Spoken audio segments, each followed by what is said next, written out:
You are listening to Woodland Walks, a podcast for the Woodland Trust, presented by Adam Shaw.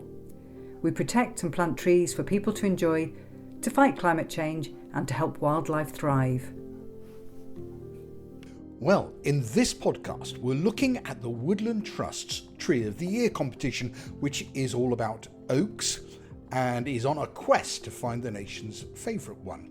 And there are lots to choose from. There is the elephant oak in the New Forest, the Queen Elizabeth oak in West Sussex, the Darwin oak in Shropshire, the Capon oak on the Scottish borders, and plenty of others to choose from across Wales, Somerset, County Fermanagh, Cheshire, and well, lots of other places as well.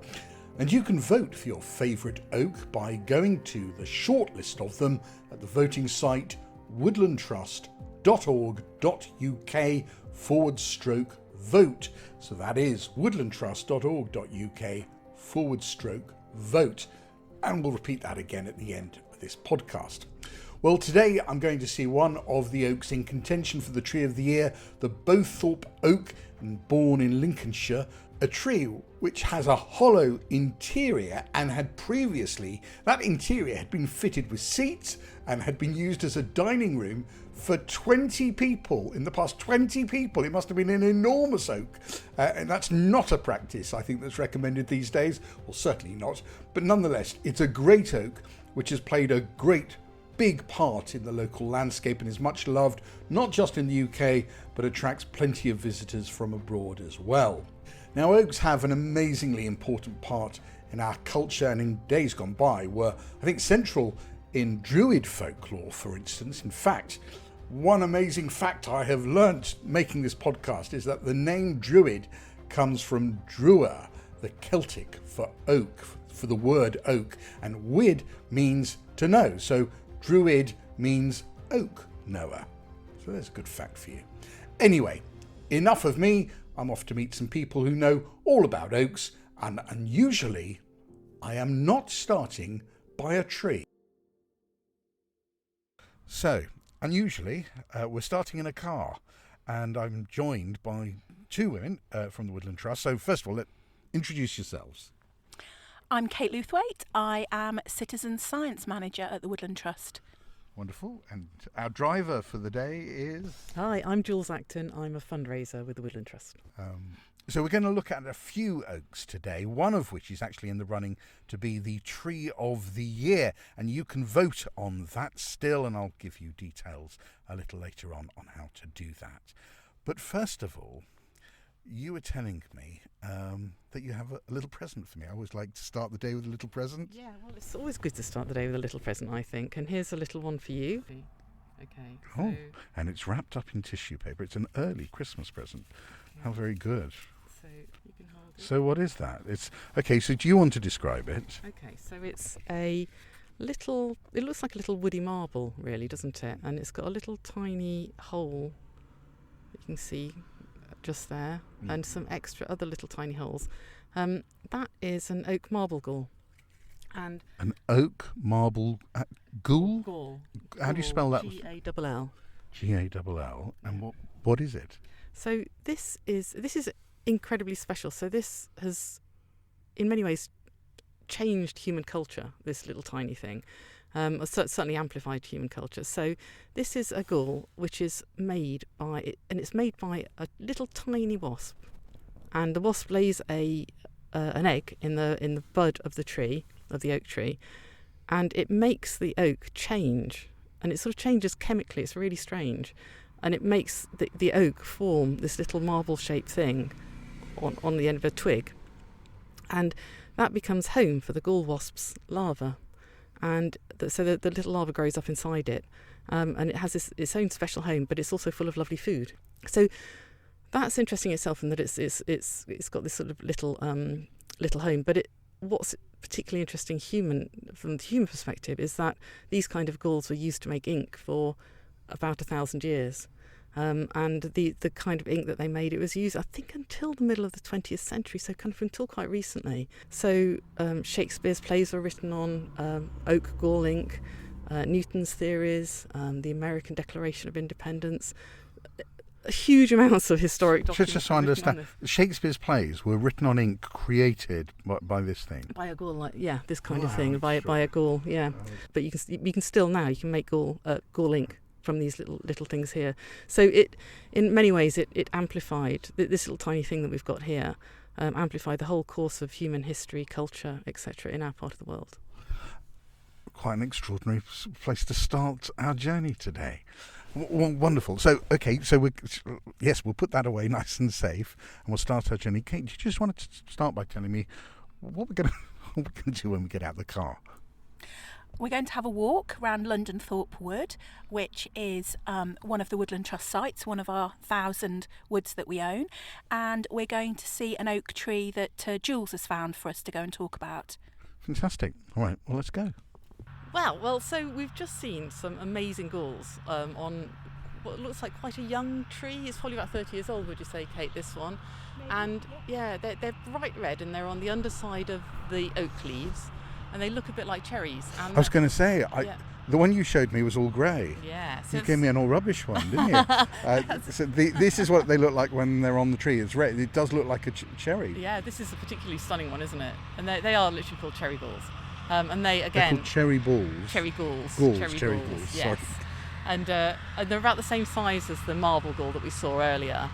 And I believe they are also caused by a gall wasp. And but what is good about these kind of galls is that they're relatively easy to spot. So once you get your eye in, you start seeing them everywhere. So it's a really lovely thing to start doing, with children, or just looking yourself when you're out on a walk, around.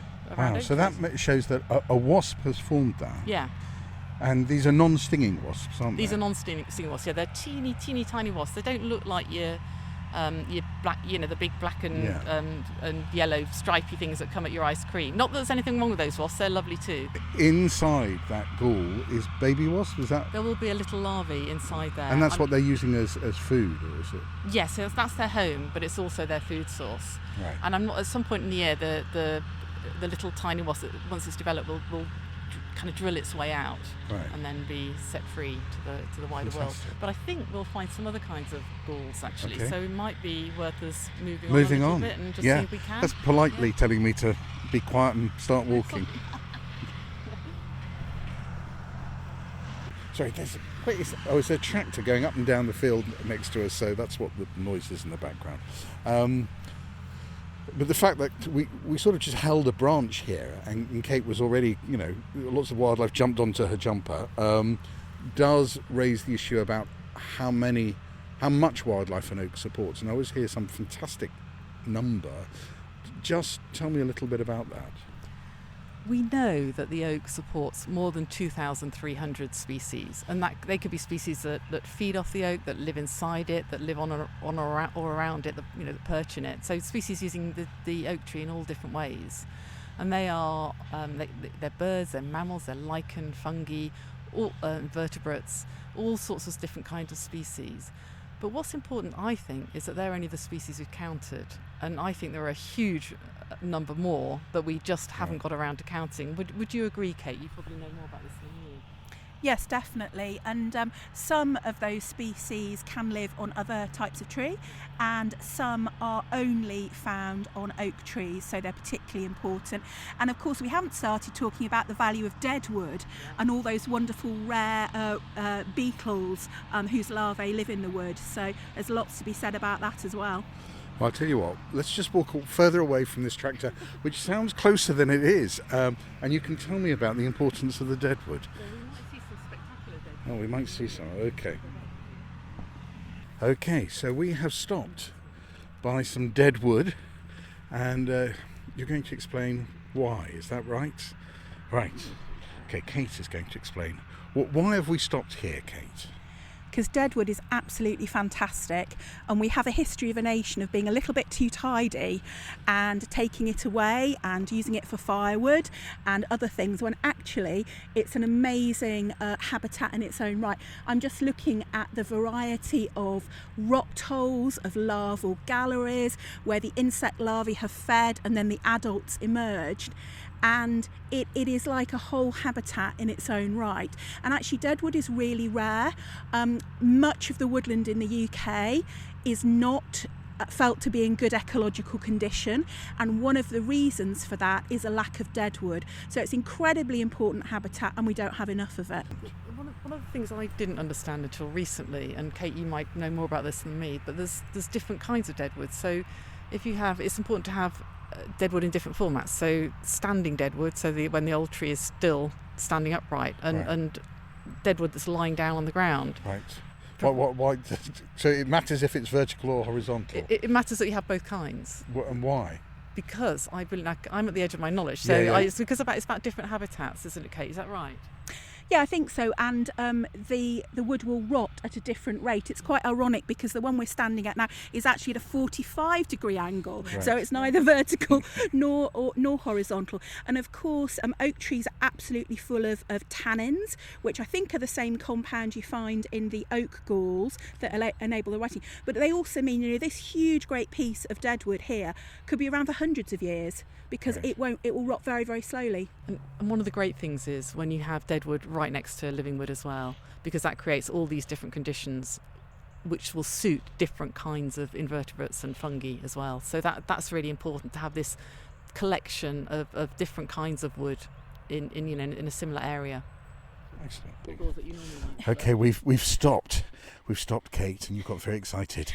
It happens quite easily when I'm out in nature. Right. And there's a whole pile of noppergulls on the floor here, and they're black. They've dropped off the tree, they've done their job, the wasp has flown off. But I wondered if we could, I've no idea if this is going to work, I wondered if we could actually try writing with them, because they are oozing black. Right, that's so exciting.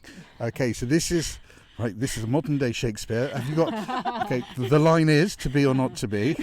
So hold on a second. So you've picked it up. All right. I thought you might do something to it. Well, I might have to. Shall we see? Shall we see if you're just going to. Oh, there we go. There is a brown ooze, and I think it's not just from the path. I was going to say it's not just mud. It's not. It's this kind of coffee colour. Okay, and you are writing to be or not to be? Writing to be or not to be. I don't know if I break it open a bit more, if you might go, oh, this is going to stain my nails, isn't it? Okay. Oh dear. Don't worry. I'll pay for the visit to the nail parlour. I shouldn't worry. Yes, we are actually getting to some... be or not to be? Or not to be. Well, I'm sure that would have actually been mixed with water or something, and most likely, or some alcohol and put into a quill. But that does what... Hold on, let me just rub it, see... Well, I can confirm that is not just mud. We have now created ink. Proper exciting. Absolutely. Thank you very much. Well, we're heading away from our ink gall-bearing oaks to see the main attraction of the day, which is a short drive from here. It is the Bowthorpe Oak, one of the contenders for Tree of the Year. It is rooted in a grass paddock behind the 17th century farmhouse nearby.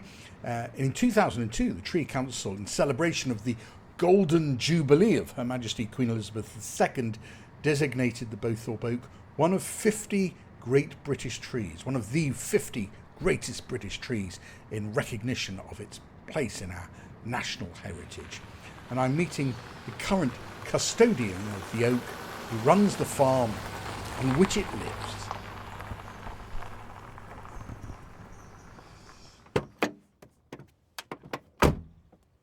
So my name is George Blanchard, and I am one of the family members here that farm at Bowthorpe Park Farm. Right, and we're standing by this famous tree.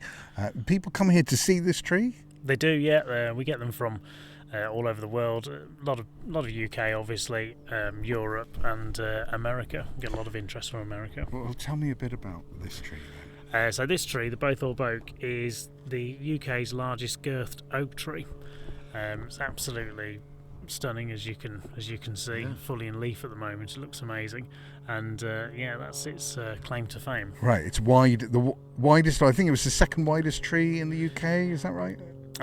We know it's the largest oak tree. Right. In terms of it's the most complete. Right.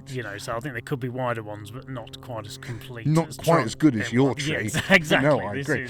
And is this a family farm? Is this? It is. Yeah. Right. Yeah. So you've grown up. You played under the boughs of this tree. I have. Yeah. And inside it as well. Right. Remember, it is hollow. So. Yeah. So tell me a bit about the sort of the folklore and the stories around the tree. Then. Yeah. So oak trees naturally start started to hollow at around 500 years old, but this one was hollowed even further back in the 1700s by a chap called George Pauncefort, and it wasn't naturally hollow. He hollowed it out. They do naturally hollow, but he hollowed it even further, and you can tell this when you're looking inside it because the sides are quite flat. It's very unnatural. Right. You can see, so the hollowing has been done by tools, Right. and so he also put benches round the inside of it and a doorway on the west side, and even sort of paved the flooring. But and put a pigeon loft in the crown, which I think back in the day in the 1700s, if you had a pigeon loft in your tree, you were somebody. Oh, really? So, That's like Lamborghini time, exactly. right? Okay, forget your Lamborghinis. Yeah. I've got a pigeon loft in my tree. Then he would have parties in there, as you would, wouldn't you? Well, yeah, of course. I mean, gone to all that trouble. Was he a member of the family? Was this being passed down? Is he No, there's no relation. So Right. we've only been farming here since the sort of late 40s. Right. So, Okay. yeah. Amazing stuff. And and it looks in fairly. I mean, as you say, it's in good leaf. It's in also just. It looks to the untutored eye in good nick as well. Generally healthy. It is, yeah, really good condition currently. We lost a limb off the back, and that was quite concerning because it's quite dramatic when they shed a limb, but it is what they naturally do. Yes. We have an inspection done on the tree annually, but at the time of it losing the limb, we were quite concerned, so we upped the type of inspection we had done, Right. and they were quite invasive. I say invasive, it was using really small drills to see if there's any adverse rotting in any places, but no, they were really happy with the condition of the tree and how healthy it is. So other than any sort of man-made issue, I don't see why it shouldn't carry on growing as it is. Yeah. And it's amazing because I mean, it's taken us quite a while to get here, and people come here all this way just to see this tree. They do, yes, seeking out. We call it Lincolnshire's best kept secret. Right, amazing. From all over the world, or they do, yeah, from all over the world. Like I say, a lot of Europe people come from Europe, and a lot of people come from America. We find that the two types of people from America: those that really appreciate it, and those that just can't get their head around it because it's nowhere near as big as their redwoods. Right. Okay. Call this big. Exactly. Call this big. We've got bigger. Yeah. Okay. Brilliant. Well, thank you very much. I will take a tour around it. No, thank you. So, one of the other now. I have to say, first of all, let me have a look at the front. Frank, we've taken a book with us because Jules has published a book called Folklore. And you've brought it out here because there is a poem about this oak in your book. There is, and it was written well over 100 years ago by a poet called John Clare. Right. But the interesting thing is, when he wrote this poem, this would have already been an ancient tree. So it's quite an interesting record that he was standing in awe looking at this tree, just Right. like we are now, really. Right. So when did he write this? I don't have the exact date in front of me, but I know it's well over 100 years Over ago. 100 years. Yeah. And you're going to put on your best poetry reading voice. I'll have a go. Go on, give us I always love, we did this in the Sherwood Forest podcast where we took a book about Sherwood Forest and a book about a tree to the tree it's about. So we're now going to read a poem about the tree we're standing by. So this poem by John Clare. And it's called Bowthorpe Oak. So here we go, Bowthorpe Oak.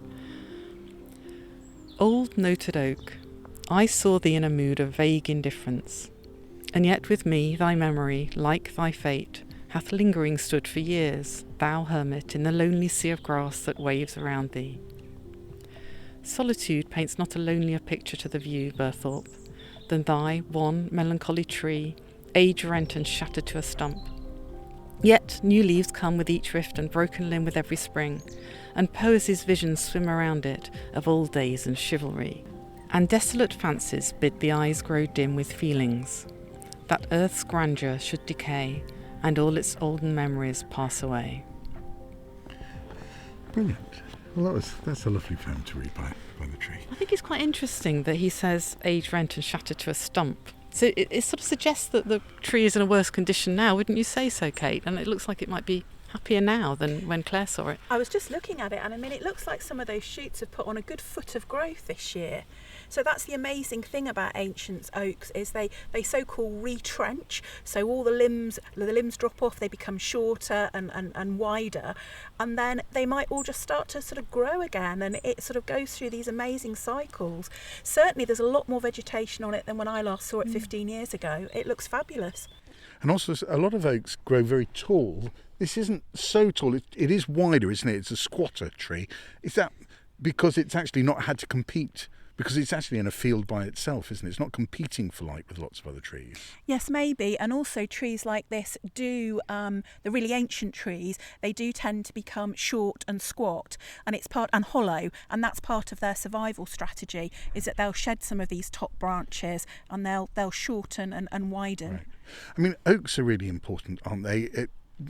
In the UK especially, they're part of the national identity, really, aren't they? And a lot of that's got to do with folklore, which I know, Jules, you've written about as well.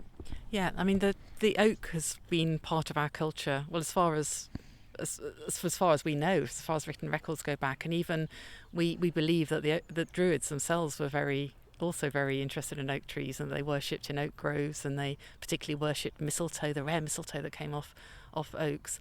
Of course, we don't have written records from the Druids, right. So we know very little about them, but that's certainly what we believe. And then it's been threaded throughout our history and our culture, that the oaks, right up to the present day. You know, people are still writing about it and painting oak trees, and we've got wonderful ambassadors like Luke Adam Hawker, who is very inspired by oak trees and goes out drawing them. Why do you? I mean, I don't suppose there's an answer, but do you have a take on why we have landed on the oak as such a central part of our mythology and identity? Well, I think all of our native trees will play a role in that, in our folklore and our mythology and our culture. I think the oak is a particularly impressive tree, isn't it? Especially when you're standing next to a tree like this that is so majestic, and you know, the words like majestic, kingly, queenly, grand, they just sort of pop into your head. There is just something incredibly awe-inspiring about the oak tree, and then as we've seen before, it just has such a huge impact on our ecology as well. So I think it's just something, it does a lot of heavy lifting culturally and also naturally, the oak tree. And almost every pub is called the Royal Oak. Yes. I think there's the last count. There were well over 400 pubs called the Royal Oak. And you know that personally by visiting them? Well, I try to count them all. I've got some way to go. Okay, all right. Well, it's a good project to be having. Yeah, so there's an interesting story behind that name, the Royal Oak, and the reason the pubs are called that relates back to a very special oak tree, the Boscobel Oak. Now, we have to go back in history a few hundred years, and it takes us back to the Battle of Worcester, and the son of Charles I was in battle with the parliamentarians, and he took a drubbing at the Battle of Worcester, and he needed to escape, and he reached this place called Boscobel House, and he was going to hide out in that house and try and escape the soldiers, the enemy, but it was very insecure, and one of his advisors suggested that he, instead of hiding in the house, he hide in the oak tree. So they spent the whole night in the oak tree, which subsequently called the Boscobel Oak, and they escaped capture. And the king spent the whole night with this chap called William Careless, as he was called. William Careless, who turned out not to be careless at all, because he actually saved the king. And apparently the king sort of curled up with his head on Careless's knee, and they got away. They got away with it.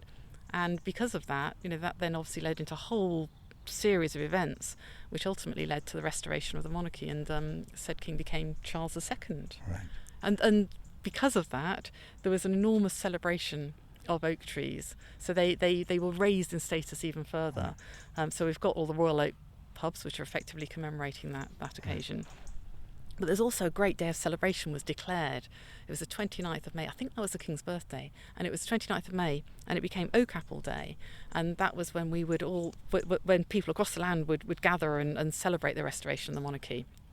And one of the things they used to do was people would bring branches with oak apples, which is another of those amazing galls. And the more oak apples you had on your branches, the better you were. The cooler you were at the party. Yeah. And if you didn't bring oak branches with you, apparently people would be mean to you, and they'd whip you with nettles. And Blimey. yeah, so these parties got this quite story out. took a turn. Yeah, these parties got quite out of hand. I actually think we should bring these days back. No Not- nettles, but I think actually, wouldn't it be great if we spent every 29th of May celebrating our amazing oak trees and also the wider nature around us? We've missed it this year, but I'm putting a date in Yeah, for us to let's meet do at it. the Let's Royal Oak, party. Yeah. somewhere between us on Yeah. the 29th of May. Okay. And maybe drink a glass of oak-flavoured wine or whiskey. Okay. Never had that, but I'm up for it. I'm up for it. Kate, this is also important because this is in the running for Tree of the Year. Absolutely. So the Woodland Trust hosts the UK Tree of the Year competition, and this year we've focused on oak trees. So they're all oaks. So All of them are oak trees this year. So we've got 12 candidates from across the UK, and the wonderful Bowthorpe Oak here is one of them. It's my local tree, so I'm a little bit biased. Right, okay. But these trees all tell amazing stories. We've got one that's shaped like an elephant in the New Forest. We've got one that has survived being in the middle of pine plantation in the Highlands of Scotland. And we've got one that's sadly under threat from a bypass in Shrewsbury. Right. So we've got some amazing stories from these trees, and the public can vote. So voting closes on the 21st of October 2024, and you can go to the Woodland Trust website. So it's woodlandtrust.org.uk/vote. There were some cow noises, just as you said that in the background, just to prove that we're in a farm. Thank you for listening to the Woodland Trust Woodland Walks. Join us next month when Adam will be taking another walk in the company of Woodland Trust staff, partners and volunteers.